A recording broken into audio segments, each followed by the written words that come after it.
daawwattoota keenya akkam jirtan bakka garaagaraatti nu daawwachaa akka jirtan egaa bagarra deebi'uudhaan gammaddanii wajjin gammanne isiniin jecha muummichi ministeera Itoophiyaa Dr. Abiy Ahmed Noobeelii nageenya addunyaa bara 2019 injifachuu wal qabatee uummanni Oromoo biyya keessaa fi hawaasni Oromoo biyyoota alaa haala garaagaraatiin gammachuu isaaniitti dhagaamee ibsachaa jiru.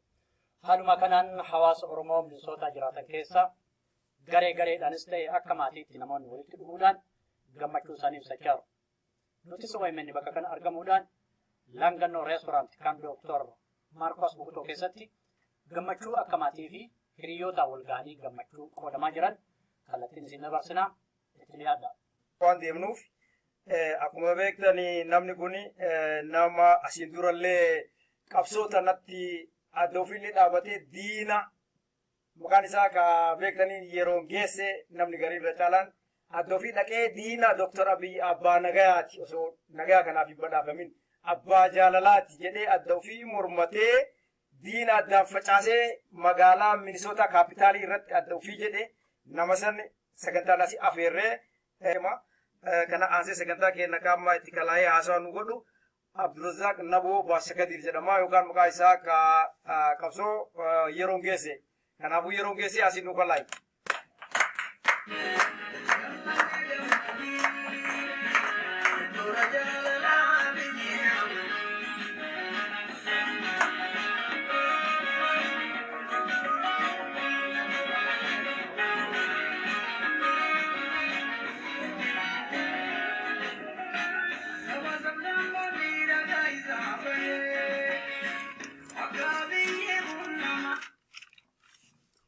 Akka mooltan hundumti keessanuu uummanni Oromoo takkaahu ammas uummanni addunyaa keessa facaatanii jirtan kan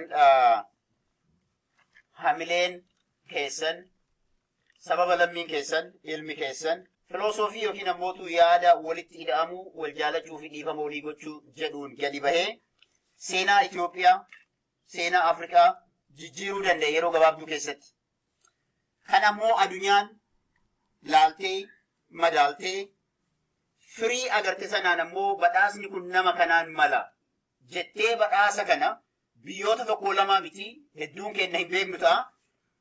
Rikomendeeshiniin sadarkaa kanarra gahuudhaaf namoonni yaada jalqabarraa kaasan kanneen kabajaan isaanii maluu fi maqaan isaanii illee ka'uu malu kanneen akka Dr. Awwal Adoo kan proposaalii kana barreessaniitiin jalqabarraa dhiyeessan galan isiniin malaa jedha. Wanti kun osoo namni tokko kaasuu baatee as hin geenyu ture. Garuu ammoo badhaasa kana yeroo kennamu rikomendeeshinii biyyattii sanaaf kenname namni hedduun kennan beeku. Biyyoota 322 kan ta'an rikomendeeshinii 377 ta'u kenname. Isaan kanneen keessaa rikomendeeshinii kenname san hunda isaa keessaa 270 Itoophiyaan fudhatteera. Hojiirra oolchuudhaaf. Kanaaf waan tokkoo miti. Recommendation kun yoo laaltan it is very amazing in fudhannaa kana hundaayyuu ni jijjiirra jedhamee waadaa galameera. Jijjiirama jechuun amma dura maaltu ture yoo jettanii ilaaltan waggoota 2 dura mormii mootummaan sun jijjiiraa kana hanqinoota jiru jijjiiraa jedhan hunda ni didan. Har'a moo namni kun rabbiin galanni haa ga'u jijjiirama lammiin kamuu addunyaan barbaadu ni fudhanna jedhe seenaalee waggoota dabran keessa turre keessaa muraasa yoo kaafne waggoota arfan dabran qofa yoo kaasne jechuudha. Hidhamtoonni siyaasaa biyya sana keessa turan. Ilmaan Oromoo qabsaa'onni biyya alaatti baqatan. Kan lubbuun ilma namaa manaa fuudhanii bakka bu'e hin beekne tokko lama akka hin taane ni beekna. Ilmi namaa waraabessaan nyaatamaa ture. Sana hunda dabarre har'a ammoo sadarkaa kanarra geennee biyyoonni addunyaa 300 bobaahuma rikomendeeshinii si kennanii yaada kanaan fooyyessi jedhanii yaada kana fudhatanii waggaa 2017 kan mormame jechuudha kan didan. Sadarkaa kanarra gahuun Dr. Abiy jechuun assaayimentii isaa kenname kanallee har'a yeroo baay'ee hin hubannu 2014 bara 2024 kan goggaasaniitti hojiirra oolchuu qabdan jedhamee hojiitti kenname jira. Badhaasa kanaa miti itti kenname.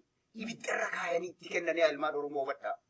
Kanaaf dhaabbileen siyaasaa hundinuu yoo wanti badhaasa waliin itti kenname kun hojii irra oole qabsaawaan Oromoo hundinuu kan du'ellee akka galitti lakkaa'an. Hojiin kun hojii irra oole. Kanaaf yaa ilmaan Oromoo hundumti keessanuu sadarkaa addunyaa irra oole jirtan baga gammaddan. Baga guyyaa kanaan isin gahe. Baga Rabbiin osoo lubbuun teenna jirtu walakkaan isaanii biyyee ta'anii jirani. Nuti ammoo irree qeerroon gadi bahee du'a moo'atee asiin bahuu isaatiin baga asiin geenne baga gammaddanii ani akka ilma Oromoo tokkootti iddoo kanatti na affeeramee sagantaa kanarra argamuu kootiif illee hedduu gammadaa. Boru ammootu hanga baroota lakkaa'amee isaanii kenname kana keessatti wanti hojjetame kun hojii irra akka oolu tokkoon ilmaan Oromoo tokkoon lammiilee biyya sadii tokkoon lammiilee Afrikaa waan kana hojii irra oolchuudhaaf addunyaan ganama kana walgahii kana keessa ture bahe. Ni gargaaraa jedhanii addunyaan. Nutis akka ilmaan Oromootti wanti nurraa eegamu jijjiirama kana jijjiirama haqa qabeessa akka ta'uu fi waan Oromoodhaaf qabsaa'aa turtan waan ilmaan Oromoo lubbuu isaaniitti kennan maqaa kaa'uu qofaa miti yeroo baay'ee nuti nama yaamna. Hojiidhaan ni agarsiisnaa.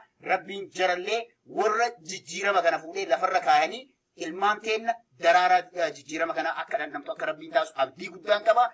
Ulfaadhaa galatooma. Oromoon addunyaa irra jirtan ammoo ergaadhaan isinii qabu. Oromoonni addunyaa irra jirtan eessumattuu taanaa waggaa muraasa dura World Health Organizationidhaaf yeroo lammiin Itoophiyaa tokko aangoo bakka sanaa kennaniif qophiin garaagaraa gammachuun garaagaraa bakka hundatti dhageessifamaa ture. Maqaa isaa kaasuudhaaf Dr.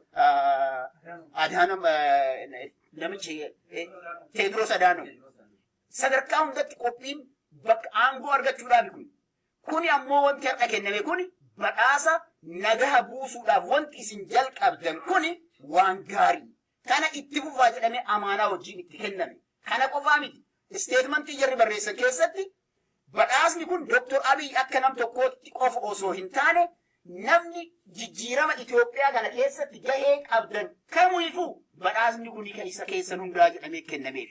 Kanaaf badhaasni kun kiyyasi keessanis kan qeerroo lubbuu isaa gabbare hundaati jechuudha. Kan lammii Itoophiyaa hundaati. Kan faranjoota yookiin ammoo uummata adaadii Oromoo wajjin dhaabatanii jijjiiramni kun qaamni kun biyya kana fuudhee bakka biraatti geessuun kan isaan hundaati jechuudha malee kan nama tokkooti jedhamee waan kennamee miti. Kana Oromoon hundi isaanii kan sirriitti hubachuu danda'u qaban. Kanaaf jijjiirama kana badhaasa addunyaan akka salphaatti namaa kennituu miti. Waan akka salphaatti argamu osoo hin taane abdii ilmaan Oromoo lubbuu ishii kennanii ilmi namaa sadarkaa kanarraan baasuudhaaf kenname waan ta'eef waan akka qoosaatti dhufee miti. Waan kana namuu hubannee bakka jirutti jijjiirama kana haa gargaarruu haa deeggarruu waliin haa dhaabbannuudha. Jijjiirama kana keessatti dhaabbilee siyaasaa keessattuu dhaabbilee siyaasaa Oromootiif ergaan qaban. Dhaabbileen siyaasaa Oromoodhaaf biyya galtanii jirtan. Isin fuudhee hidhaa baasee biyyatti illee kan galche jijjiirama kana. Jijjiirama kana amannee fudhannee qaama kana wajjin dhaabannee hanga 2024 hojii hojjetamuu danda'u kan akka achirra nu geessu qaama kana waliin hojjedha. Adda hin fiigina waliin dhaabadha. Oromoon amma dura taa'ee danda'a waa jedheera. Waan waliin dhabne malee waan irra wal dhabne hin qabnu jedheera. Kanaaf yoo isin wal bira dhaabatin abdiin uummanni Oromoo qabu jiru. Qeerroon har'a maal jette hiriira irratti waan qabnu hundaa amannee isinit kennine jette. Fuudhaan hundeessisaa jette yoo diddan ammootu nuti biyya keenya eeggannaa jette. Qeerroon waan hojjetu beeka.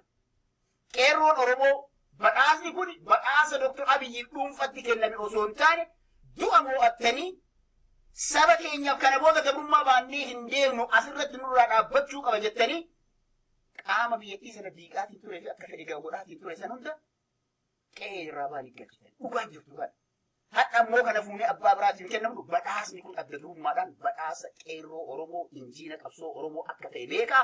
Waan kana ammoo bilaashatti isin hin finne lubbuu meeqa akka itti baastan ni beektanii. Waa meeqa biyyaa akka banii ilmaan Oromoo qurxummiin akka nyaatan ni beektanii. Kan hundaafuu galata keessan waan ta'eef badhaasni sun badhaasa keessani. Badhaasa kana kabajaadhaan qabadhaa ol kaayadhaa jijjiirama kana hojiitti illee jijjiiraa. Hojii yoo jijjiirtan qofaadha. Ilmi namaa kan faayidaa irraa argachuu qabu. Waraqaan kenname maallaqni kenname gatiin qabu.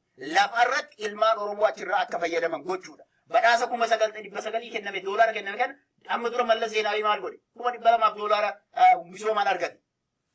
Barattoota ilmaan hiyyeeyyii kanneen harka qalleeyyii itti barsiisuudhaaf kenna. Dr. Abiy maallaqa kana keessa isaan kaa'atu. Badhaasni kun kan uummata Oromoo mara osoo hin taane kan uummata Afrikaa hunda waan ta'eef kan akkasitti haa kabajnu an akka ilma Oromoo tokkotti hedduu gammadee baga gammaddan isiniin jedha. Mootummaan Itoophiyaa ammoo mootummaan Itoophiyaatti Minesootaan maal akka taatanii beektan. Minesootaa jechuun lafee dugdaa qabsoo uummata Oromoo jechuu danda'a.